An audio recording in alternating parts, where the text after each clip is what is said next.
No Papo Gestor de hoje vamos conversar com César Campos, médico, espírita e fundador das obras sociais espíritas Sementeiras de Luz, uma instituição sem fins lucrativos que ajuda 160 crianças carentes da zona norte de Manaus, através da educação, impactando mais de 200 famílias.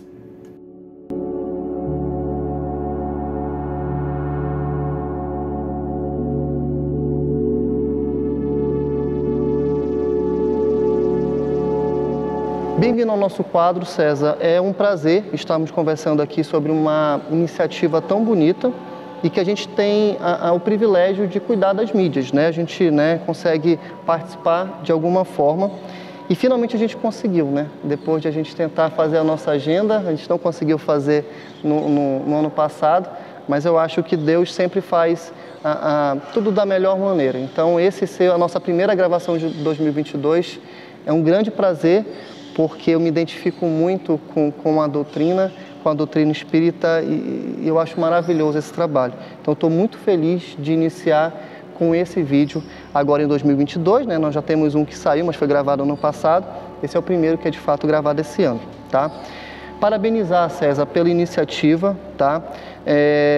Como eu falei, eu gosto muito da doutrina e me identifico muito. Então, fico realmente muito feliz em conseguir ter essa conversa com você, tá? Para iniciar, César, eu quero que você fale um pouco sobre a obra, sobre esse projeto, né? O que quando surgiu, falar um pouco de fato da história, quando foi fundada e os objetivos, né, que o Sementeira tem com a sociedade. Perfeito. Bom, primeiro agradecer também a oportunidade de estar compartilhando, né, a nossa história, né, a história do Sementeira. Agradecer toda a sua equipe, né? Vocês têm nos ajudado aqui também e a gente fica muito feliz de estar compartilhando com você. Bom, o Sementeira nós começamos, isso já vai uns 28 anos, né? 1994, portanto nós estamos quase inteirando 30 anos, já estamos um adulto, né? E no início foi na época que a gente estudava, fazia faculdade de medicina, e aí encontramos alguns jovens como nós naquela época que queria fazer um trabalho voluntário, queria fazer um trabalho de caridade. E nós tínhamos em comum o conhecimento do Espiritismo, né? O Espiritismo é uma religião que foi organizada por Allan Kardec, aqui no Brasil é muito forte, né? Porque teve como representante maior o Chico Xavier, lá de Minas Gerais, e também o Divaldo Franco, da Bahia, pessoas que mostraram. Então o Espiritismo, ele é uma religião que, além de ter essa parte religiosa, né, de falar de Jesus, de Deus, de amor, ele tem um ensinamento que é capital, né, que o Espiritismo ensina o seguinte: fora da caridade não há salvação, fora da caridade não há progresso, né? Então nós temos que fazer o bem. Então isso era uma coisa que brotava no nosso pensamento. E aí nós fundamos o Sementeira, começamos um trabalho simples, oferecendo alimento para a comunidade, domingo pela manhã. A gente fazia uma sopa, e era eu mais uns 10 jovens que da faculdade, e a gente começou esse trabalho e aos poucos foi ganhando corpo, né? Foi crescendo. Isso começou no Japim, é um bairro lá aqui perto do distrito, aqui em Manaus, né? E depois nós ganhamos um terreno grande para fazer esse trabalho que a gente já tinha iniciado, aqui na Cidade Nova, aqui perto do Manoa. E aí nós transferimos a sede da instituição para cá, certo? E nós estamos falando aí em 97, 1998, mais ou menos. E aí quando chegamos aqui na comunidade, a comunidade completamente carente, né? E a própria comunidade pedia para nós: olha, vocês poderiam fazer uma escola, poderiam fazer alguma coisa. E aí o grupo nosso foi crescendo, o nosso centro espírita foi tendo muitos participantes, e a gente começou então a fazer a primeira escola. A nossa escola começou com 20 alunos, A nossa escola começou numa sala de madeira, porque a gente tinha a pretensão de fazer uma escola, só que não tinha recurso, e passou 1 ano, 2 anos, então chegou um momento que nós falamos, não, vamos começar como a gente pode. E era uma sala de madeira, enfim, sem muito conforto, mas as mães adoravam, né, porque não tinha outra opção, né. Começamos com 20 alunos, aí no ano seguinte abrimos mais uma turma e ficou 40 alunos, também em 2 salas de madeira. E foi o tempo que nós conseguimos, então, construir a primeira etapa da nossa obra, quando nós conseguimos fazer 5 salas de aula, refeitório, aí já fomos para uma 3ª turma, e aí a cada ano a gente aumentava uma turma, então de 20, 40, 60, 80, a cada ano até chegar ao 5º ano. Hoje a instituição tem do Jardim 1, que são alunos de 4 anos, até o 5º ano, a escola toda legalizada, né, pela SEDUC, e todas as atividades são gratuitas, as crianças não pagam nada, e tudo começou nessa época, né? E a partir daí foram surgindo vários projetos, porque quando a criança vem, a gente pensa também que tem que ajudar os pais, né? Então aí a gente monta um projeto para os pais, capacitação profissional, nós temos cursos, né? Esse semestre mesmo nós concluímos o curso de agente de portaria, que é para os pais, merendeiras para as mães, teve o curso de auxiliar de creche, para aprender a trabalhar com creche, e o curso de cuidador de idosos. Então você vê que ajuda a criança, mas tem também que ofertar uma oportunidade para os pais. E para os jovens, aí surge trabalho para os jovens, porque às vezes ele está fora da faixa etária para estudar na escola, mas nós temos que ter um projeto que envolva os jovens. Aí montamos o projeto de jovens aprendizes. Então eles se qualificam e a gente encaminha eles ao primeiro emprego. Então nós temos hoje em torno de 280 jovens que estão estudando aqui na sementeira e que a sementeira encaminha para o mercado de trabalho, né?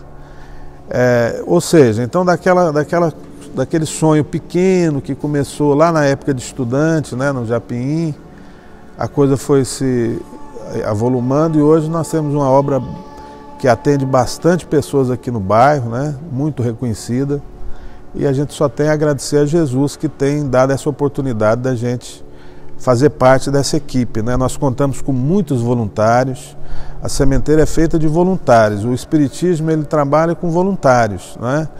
Pessoas que têm as suas profissões, mas que encontram um espaço vago para poder ajudar os outros, porque tem um ensinamento de Jesus que diz que nós devemos fazer aos outros aquilo que nós gostaríamos que os outros fizessem a nós.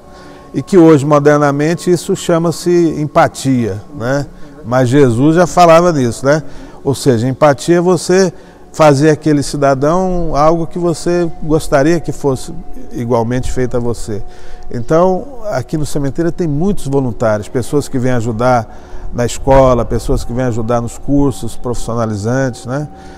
A gente serve lanche para a comunidade, enfim. Você estava comentando, inclusive, que no evento que vocês tiveram agora do final de ano, mesmo em pandemia, né, vocês estão com um número de voluntários menor, vocês tinham em torno de 80, né? Você falou que foi um evento para mais de 500 pessoas aqui nesse espaço, mas tinham mais de 80 voluntários, né? E isso é maravilhoso, né? Porque não é fácil você ter uma equipe de voluntários permanente, né? Porque às vezes a pessoa quer ajudar, mas algo pontual, né? Ela vai, ajuda, e que é nobre, não há dúvida. Mas no nosso caso, as atividades são constantes, né? A instituição funciona todos os dias, de segunda a segunda. O próprio final de semana tem atividades também sociais, né? Atividades para a comunidade.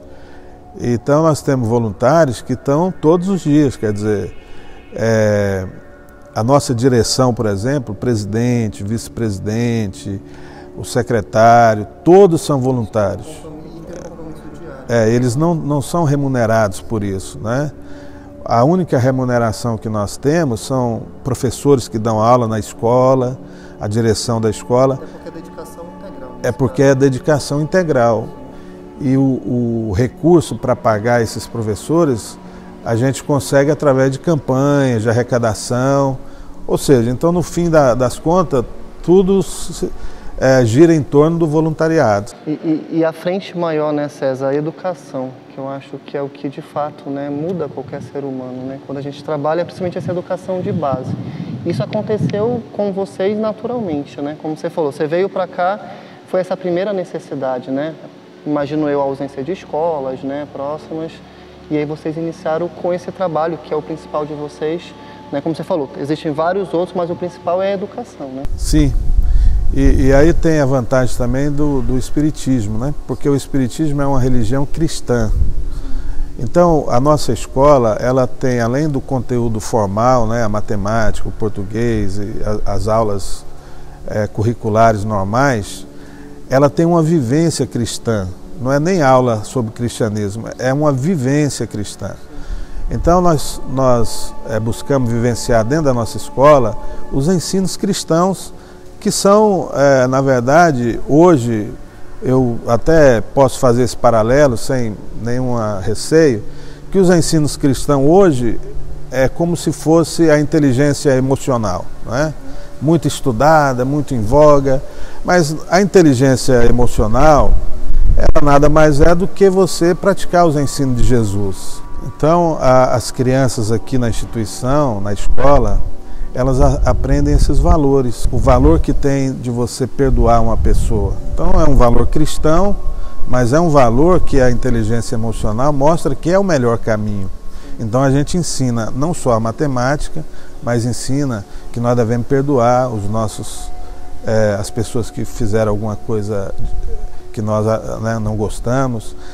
Nós ensinamos o valor da solidariedade, o valor da fraternidade, a união entre os povos, o respeito à diversidade. Então são valores cristãos, hoje reforçado pela a ciência, né? A filosofia, a ciência, a inteligência emocional, que nós ensinamos aqui na escola. Então a escola nossa não é uma escola que a gente queria fazer meramente uma escola formal, como a gente queria acrescentar esses valores e é o que nós fazemos. Inclusive, por exemplo, a nossa escola não foi feita para... é uma escola para pobre. Não, não é uma escola para pobre. É claro que nós a preferência é para aqueles alunos de baixa renda, mas o valor que nós damos à escola é o mesmo que nós estivéssemos educando qualquer filho de pessoa mais, né?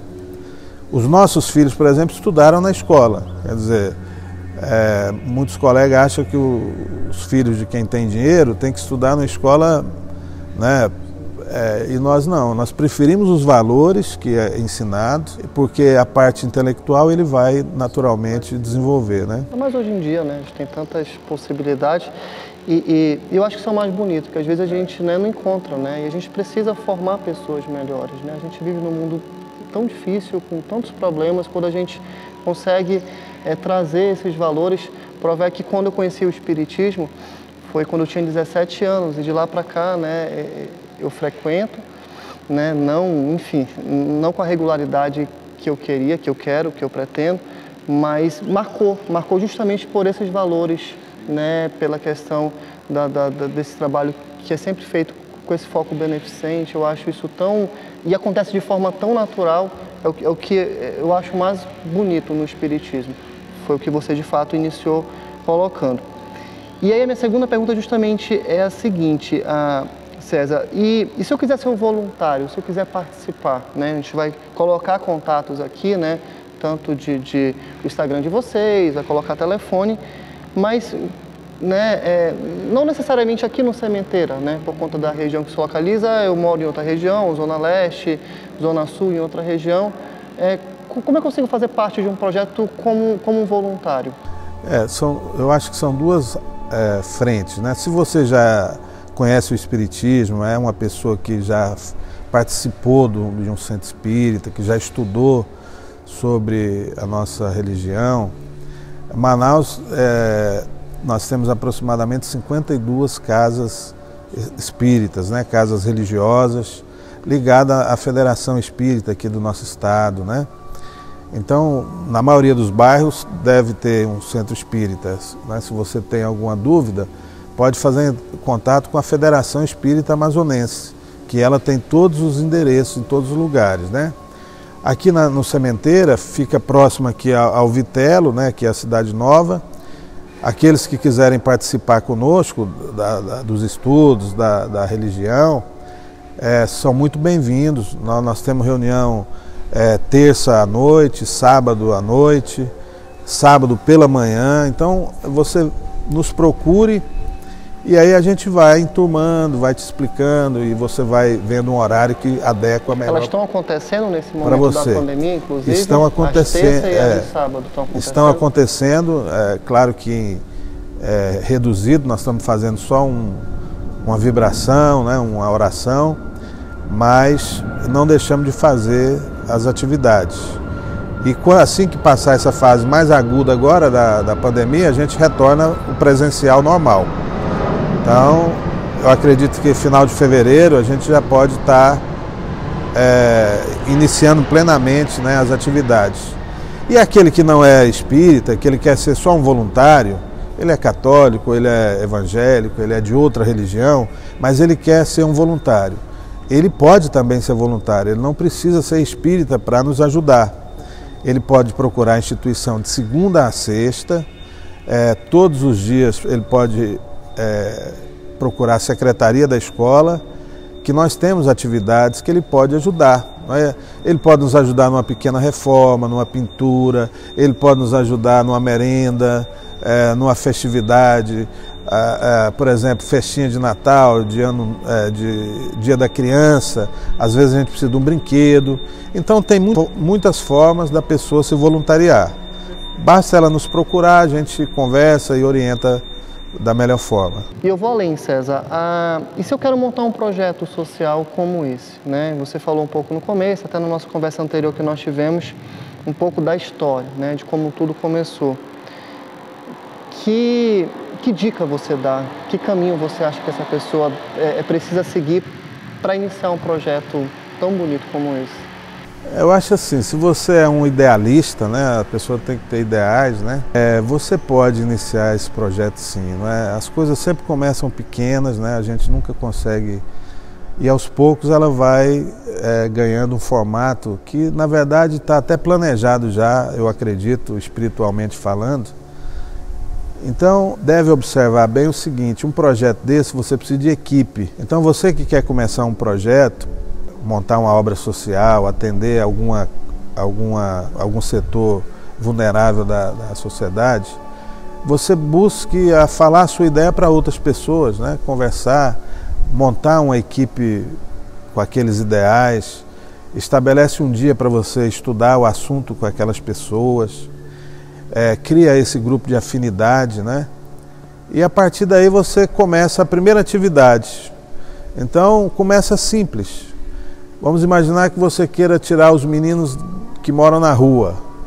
Você não precisa ter um local, começa fazendo uma visita a eles uma vez na semana, a conversar com eles, com as crianças, e aí as ideias vão surgindo, as oportunidades vão aparecendo, né? E a outra dica que eu dou é você persistir no seu ideal. Você tem que ter uma ideia e você tem que persistir naquele propósito, porque virão algumas dificuldades, que na verdade as dificuldades são oportunidades de aprendizado, que se você não encarar dessa forma, você pode desanimar e o projeto ficar pela estrada, né? Mas eu acho que todos são capazes. Eu nunca imaginei que pudesse montar um projeto social como é o Sementeira. A minha pretensão, na verdade, era fazer um trabalho no final de semana.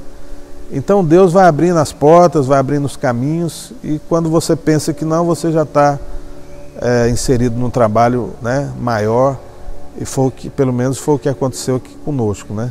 Acaba que vai acontecendo tudo naturalmente. Né? Você começa pequena e aí o caminho vai acontecendo. Você é direcionado. Eu sempre falo para os meninos, se a gente não atrapalhar as intuições, quer dizer, se a gente nos deixar ser dócil, né, diante das ideias, né, a gente consegue ir longe. Às vezes nós somos rebeldes e aí a coisa atrasa um pouco o processo, né?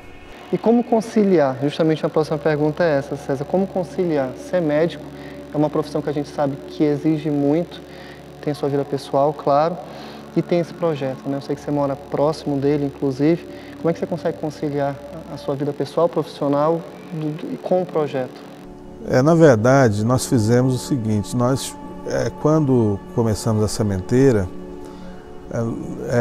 logo nós identificamos que era um projeto que fazia parte da nossa vida, não é? Não era um projeto de um mês, não era um projeto de um ano, era um projeto de vida, quer dizer, era um projeto até o fim da vida, né? Aqui na Terra. E quando eu percebi, quando eu senti essa realidade, aí eu me adequei o meu tempo, né? A minha profissão. Eu fui adequando tudo para poder estar no sementeiro, né? Então nós, por exemplo, a minha família, minha esposa, meus filhos, todos apoiam o projeto, isso é importante a família estar. Isso facilita, por quê? Porque aos sábados pela manhã, nós estamos aqui na sementeira fazendo a sopa, fazendo o trabalho social, conversando com as mães, fazendo atendimento médico. Então, se a família não tivesse, iria dificultar, porque ela queria estar, né, uma família queria estar passeando, queria estar mais todos os sábados, nós estamos aqui na sementeira. A nossa profissão também, né, nós como médico, a gente tem que estudar muito, né, não pode parar de estudar, tem que ir para congressos, tem que... Mas eu, pelo menos o que deu para... Por exemplo, eu não trabalho à noite, não dou plantão, não trabalho final de semana. Isso me favorece estar aqui no sementeira, não é? Na quarta-feira pela manhã estou aqui na sementeira fazendo a parte administrativa. Então a conciliação é essa. Agora, o principal disso é que é natural, sabe? Não é nenhum peso estar aqui. Aqui é um complemento, é daqui que a gente busca as energias. Às vezes você está até meio cansado, e quando você chega aqui você se reabastece. É assim que eu sinto. E hoje eu estou numa fase de idade, já passei dos 50, né? E que eu estou assim, o sementeiro ainda me completa mais. Porque tudo que eu queria na vida material, eu consegui. Então já tenho a minha casa, a minha família. Então o sementeiro me completa, porque é como se fosse uma família a mais. Então eu sou muito feliz de estar no sementeira e deu para conciliar a família, deu para conciliar o trabalho. Graças a Deus eu sou muito feliz de estar aqui. A última pergunta, César, é justamente essa. Você já falou um pouco agora, que é justamente o que o sementeiro representa para você e em sua vida, né? Como você bem colocou, né? Eu vejo que é a sua principal base. Mas eu queria que você falasse um pouquinho para a gente encerrar aqui essa conversa. Vixe Maria, agora você me pegou. O que representa? Eu não sei, eu falo para os meus amigos que é uma família, sabe? Mas assim, eu tenho a família consanguínea, né? Esposa, meus filhos, e o sementeira é uma família. Eu penso assim, eu dou o mesmo valor, sabe, ao sementeiro do que a família. Então, os colegas que são voluntários, as famílias que a gente atende, eu encaro assim como fosse um filho, como fosse um irmão, os mais velhos como se fossem pais, ou seja, são da minha família, sabe? Eu moro aqui na rua do centro da sementeira, exatamente por essa ligação. E eu levo as crianças lá em casa, tem uma semana no mês que os meninos vão lá para casa. Então vai o primeiro ano, são 25 meninos. Aí lá a gente faz o piquenique com eles, né? Com os professores e tudo. Aí na terça-feira vai os meninos do segundo ano, aí na quarta-feira é o dia do lazer. Então quando eles vão lá em casa é assim a coisa mais feliz, sabe, que eu sinto. Eles lá fazendo barulho e brincando lá no pátio e tudo.